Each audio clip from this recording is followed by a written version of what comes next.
Assalamualaikum warahmatullahi wabarakatuh. Selamat datang di mata kuliah Proses Pantai. Semoga dalam kondisi sehat dan semangat menjalani perkuliahan di semester ini. Sebelum menyaksikan materi dalam video kali ini, silakan lakukan presensi di SIAM masing-masing pada jam perkuliahan mata kuliah ini. Dan berikut merupakan materi pada pertemuan kali ini. Pada pertemuan kali ini kita akan membahas tentang transformasi gelombang. Jika kita lihat dalam RPS, ini merupakan pertemuan minggu ke-7 dengan topik transformasi gelombang. Adapun referensi yang kita gunakan adalah buku Dinamika Pantai. Sedangkan tujuan untuk pembelajaran yaitu mahasiswa mampu memahami tentang transformasi gelombang dan melakukan pemodelan terhadap data gelombang. Jadi ada beberapa topik bahasan, yang pertama tentang pendahuluan dan yang kedua adalah tentang transformasi gelombang. Oke, kita masuk ke materi yang pertama atau topik bahasan pertama. Jadi seperti kita ketahui, gelombang akan menjalar atau bergerak dari perairan yang dalam ke perairan yang dangkal, di mana gelombang itu menjalar mengalami beberapa proses. Yang pertama adalah perubahan tinggi gelombang, yang kedua adalah perubahan kecepatannya, dan yang ketiga adalah perubahan arah. Jadi ketika arah datangnya gelombang dari perairan dalam menuju pantai atau perairan yang lebih dangkal, maka akan mengalami proses perubahan arah. Dan yang keempat adalah fenomena lainnya. Nah, kemudian kita bisa lihat di gambar ini. Jadi ini merupakan gambar dari satelit. Kita bisa melihat analisis ketika gelombang datang dari arah selatan atau dari bagian bawah gambar. Nah, jadi yang gelombang laut dalam kita bisa lihat secara kasat mata ini adalah merupakan daerah dari gelombang laut dalam, dan ketika sampai di sini itu merupakan gelombang laut dangkal. Sedangkan yang warna kuning atau ditandai dengan warna kuning adalah gelombang pecah atau breaker. Nah, kemudian kita akan membahas tentang profil pantai. Kita ketahui bersama bahwa profil pantai ada yang namanya coast, backshore, foreshore, nearshore. Dan itu sudah kita bahas sebelumnya di mata kuliah yang lain. Jadi di profil pantai ini kita memiliki nama-nama dan daerah-daerah sesuai dengan batasannya masing-masing, di mana tujuannya untuk memperkirakan energi gelombang yang menyebabkan longshore current. Dan yang kedua adalah penentuan tinggi gelombang untuk desain rekayasa pantai. Nah, jadi pendahuluannya itu terkait penjalaran gelombang, di mana ketika dari perairan dangkal atau perairan dalam yang menuju ke perairan dangkal, maka terjadi beberapa proses dan juga terkait profil pantai sendiri. Nah, untuk yang kedua adalah terkait wave transformation atau transformasi gelombang, di mana perubahan gelombang atau transformasi gelombang ada 5 bentuk, yaitu wave shoaling, wave refraction, wave diffraction, wave reflection, and wave breaking. Kita akan membahas satu persatu terkait transformasi gelombang ini. Yang pertama adalah wave shoaling atau pendangkalan gelombang, merupakan proses berkurangnya tinggi gelombang akibat perubahan kedalaman perairan, di mana ketika gelombang menuju perairan dangkal, maka terjadi perubahan karakteristik gelombang, antara lain yaitu kecepatan gerak gelombang berkurang seiring dengan pengurangan kedalaman perairan. Begitu juga panjang gelombang. Namun, tinggi gelombang bertambah seiring berkurangnya kedalaman, faktor dari kemiringan pantai. Nah, kita bisa lihat di sini, di mana ada gambar dan keterangannya, di mana P itu adalah flux energi gelombang, H0 itu merupakan tinggi gelombang di laut dalam, dengan N itu adalah rasio grup gelombang untuk celerity, N sama dengan setengah untuk deep water, dan N bernilai 1 untuk perairan dangkal. Kemudian ada namanya koefisien shoaling atau disingkat KS, di mana kita bisa lihat di rumusnya H per H0, dan ada akar dari 1 kali CO per 2N kali C atau sama dengan KS, di mana K itu adalah wave number atau nomor gelombang, di mana K sama dengan 2pi per L, di mana untuk kondisi perairan yang dangkal, nilai C-nya adalah itu tadi, N-nya adalah 1, C sama dengan akar G kali D, sehingga rumus KS atau koefisien Shawling menjadi akar C0 per 2 akar G kali D, atau bisa disingkat 0,4464 dikali akar seperempat L0 per D. Nah, koefisien Shawling adalah murni fungsi K kali D atau D per L. Oleh karena itu, batas atas gelombang pecah disebabkan oleh yang pertama nilai maksimum kemiringan atau stiffness gelombang, yang kedua adalah nilai maksimum perbandingan tinggi gelombang dan kedalaman air, H per D-nya.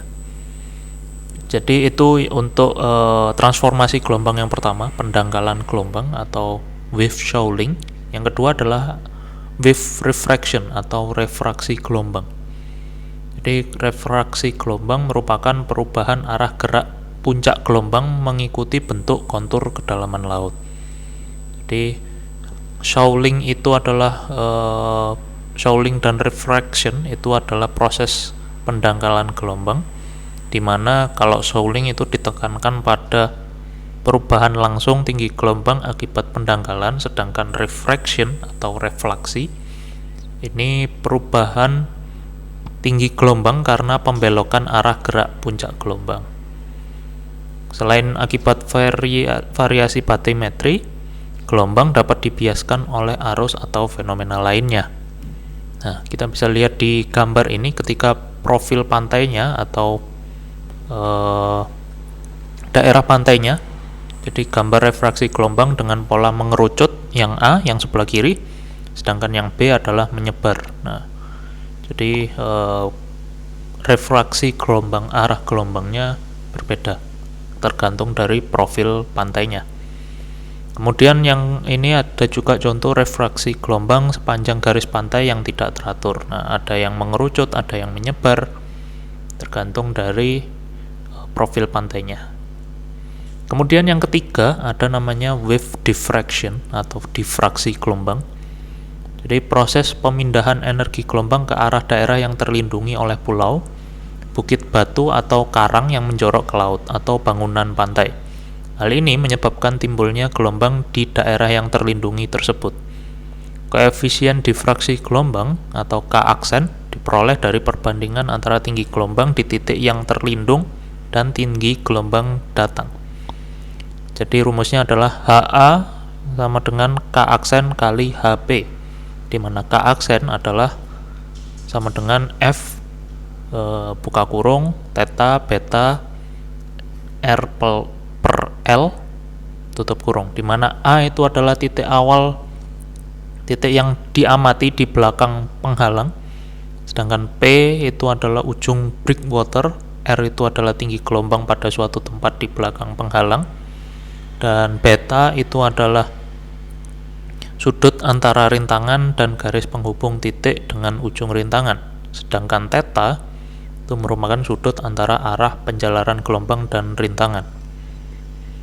Nah, jadi kita bisa lihat tadi difraksi gelombang datang membentuk sudut di celah antara dua breakwater. Jadi ketika ada dua breakwater di perairan itu, maka ada namanya sudut atau arah gelombang. Nah, jadi semisal kita analogikan atau kita simulasikan seperti video ini. Nah, jadi ketika tanpa penghalang, gelombang akan bergerak seperti biasanya, dan ketika ada penghalang di sini atau breakwater, nah maka menghasilkan arah gelombang yang berbeda. Jadi semakin besar breakwaternya, energi perpindahan energinya juga akan semakin kecil. Jadi ketika ada penghalang seperti ini, nah kita bisa lihat setelah breakwater energi gelombangnya akan semakin kecil perpindahan energinya. Nah, dan ketika ditutup otomatis tidak ada namanya energi gelombang, perpindahan energi gelombang. Kemudian yang keempat ada namanya wave reflection atau refleksi gelombang.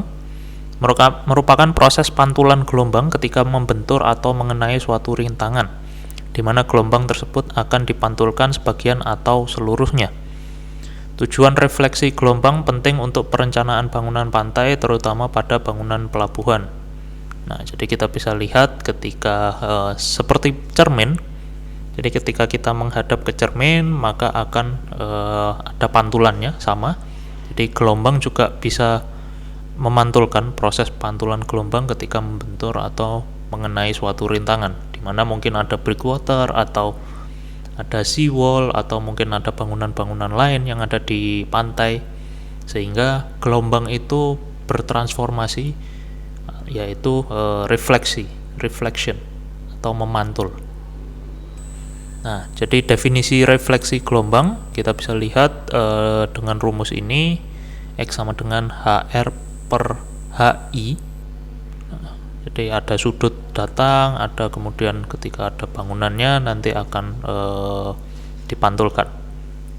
Kemudian yang kelima adalah wave breaking atau gelombang pecah, di mana ketika gelombang menjalar dari perairan dalam menuju ke perairan dangkal, maka gelombang akan pecah ketika mengenai kemiringan dasar laut.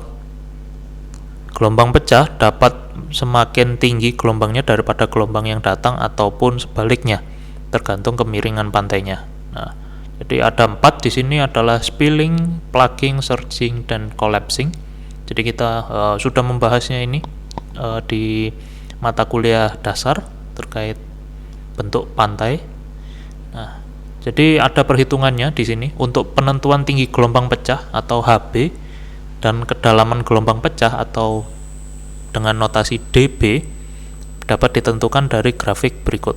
Nah, jadi HB per H aksen 0 dibanding dengan H0 aksen per GT kuadrat. Nah, jadi ada daerah plugging, spilling, transisi antara surging dan plugging, dan transisi antara plugging dan spilling. Kemudian ini juga ada untuk kedalamannya dB per HB dibanding dengan HB per GT kuadrat. Nah, kemudian gelombang laut ekuivalen. Jadi ada namanya gelombang laut ekuivalen. Pemakaian gelombang ekuivalen ini bertujuan untuk menentukan tinggi gelombang yang mengalami refraksi, difraksi, dan transformasi lainnya. Tinggi gelombang ekuivalen sama dengan H aksen 0 sama dengan K aksen dikali KR dikali H0, dimana kita bisa lihat di sini H aksen 0 itu tinggi gelombang laut dalam ekuivalen, H0 itu tinggi gelombang laut dalam, K aksen koefisien difraksi, dan KR itu adalah koefisien refraksi. Ini masih kaitannya dengan gelombang pecah.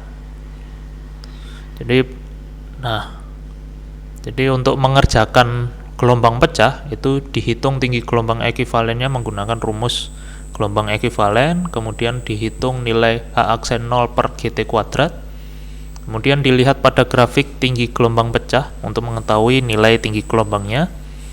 Yang keempat, untuk menghitung kedalaman perairan gelombang pecah dB itu tadi, hitung nilai HB per GT kuadrat.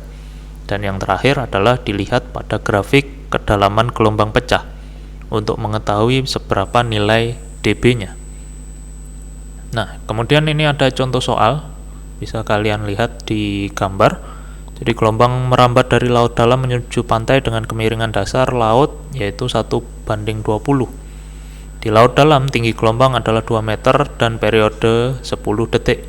Dianggap bahwa analisis refraksi memberikan nilai koefisien refraksi KR sama dengan 1,05 pada titik di mana gelombang pecah diharapkan terjadi. Hitung tinggi dan kedalaman gelombang pecah. Jadi koefisien difraksinya dianggap 1 nilainya. Nah, kemudian kita tulis dulu diketahuinya apa, kemudian yang ditanya apa, dan dihitung. Tadi H aksen 0-nya. H aksen 0-nya dihitung dulu, ketemu di sini 2,1 meter. Kemudian setelah diketahui H aksen 0, kita menghitung H aksen 0 per GT kuadrat. Nah, didapat nilainya, kemudian kita lihat ke grafik tinggi gelombang pecah. Nah, ini bentuk grafiknya yang tadi. Jadi kita bisa lihat dengan nilai segitu tadi 0,00 sekian.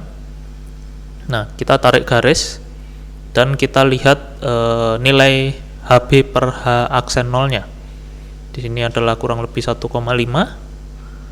dan ketika didapat nilai HB per H aksen 0-nya 1,5, maka bisa dihitung nilai HB-nya karena kita sudah tahu nilai H aksen 0-nya. Kemudian menghitung kedalaman gelombang pecahnya, HB per GT kuadrat. Nah, dari situ kita bisa melihat atau mendapatkan sebuah nilai yang akan digunakan untuk melihat di grafik kedalaman gelombang pecah.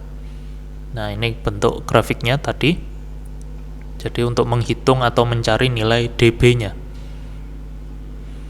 Nah, jadi tadi nilainya adalah 0,0 sekian, 0,002 sekian. Nah, kemudian kita tarik garis dan kemudian kita bisa lihat nilainya untuk dB per HB kurang dari 1. Nah, jadi untuk nilai dB-nya kita bisa tahu dengan nilai 3,02 meter. Dan itu, terima kasih. Begitulah materi dalam pertemuan kali ini. Jika masih ada yang dibingungkan atau ingin ditanyakan, silahkan tuliskan komentar di bawah video ini. Terima kasih. Wassalamualaikum warahmatullahi wabarakatuh.